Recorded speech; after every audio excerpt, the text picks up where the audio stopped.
হয়ে যাচ্ছে। এখানকার কাছে তো অনেক লোক দেখতেছি, মোটামুটি কিন্তু আজকে ভালো লোক আছে এখানে চতুর্দিক থেকে। সমাজগুলোতে যেগুলাতে গেছি বিশ্বাস করুন না, কোনো লোকজন ছিল না। এই 25 জন, 30 জন, 50 জন, 100 জন। এটা কেন হচ্ছে? এটা কি কারণে হচ্ছে?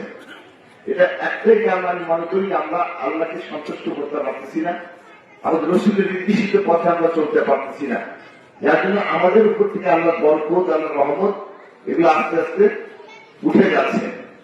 যার জন্য আমরা আজকে যে প্রতিষ্ঠানগুলা চালাচ্ছি এগুলো সঠিকভাবে চালাইতে হবে।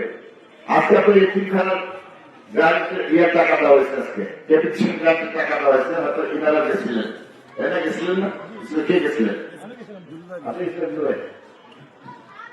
আমি সেখানে বক্তব্য বলেছি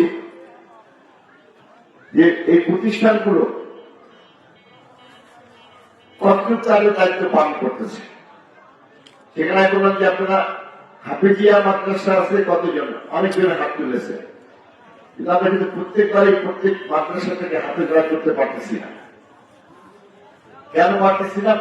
কিন্তু একটা কারণ, যারা ছাত্রছাত্রী এখানে আসে, তাদের পারিবারিক ভাবে সীমাবদ্ধতা আছে, বাবাকে দেখা যাচ্ছে যে তাদের যে মেধা মনন দিয়ে তারা এখানে আসে, সেগুলো আমরা ঠিকভাবে এগুলো সমন্বয় করতে পারতেছি না। যার জন্য আমরা দেখা যাচ্ছে যে প্রতিবারই আমরা হাফেজ বের করতে পারি না।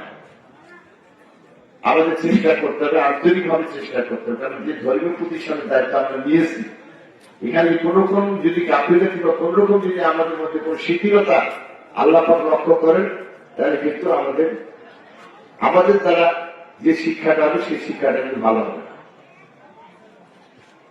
আরেকটা কথা বলেছি, আমাদের বিভিন্ন সময় আমাদের মাদ্রাসার টিচাররা একটু দোষ করলে সেটা অনেক বড় হয়ে যায়।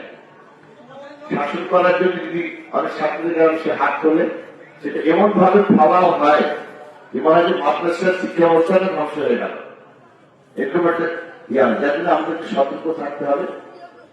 শাসন করবো কিন্তু যেন কোনোভাবেই শাসনের ব্যতিক্রম না হয়, এই জায়গায় আমাদেরকে সতর্ক থাকতে হবে সবাইকে। যাই হোক, আমি সময় নষ্ট করি না, আমি আপনাদের প্রতিনিধি, আপনাদের ছেলে। আমি এলাকার গত নির্বাচন থেকে শুরু করে এখন পর্যন্ত আপনাদের দোয়ার ফলে যে দায়িত্ব, সেই দায়িত্ব পেয়েছি। চেষ্টা করছি আন্তরিকভাবে যে খাসমাটি জীবনের মানুষের জন্য যতটুকু সমস্যা সততার সাথে, নিষ্ঠার সাথে সেই দায়িত্ব পালন করতে পারি। আপনার সবাই আমার জন্য একটু দোয়া করবেন।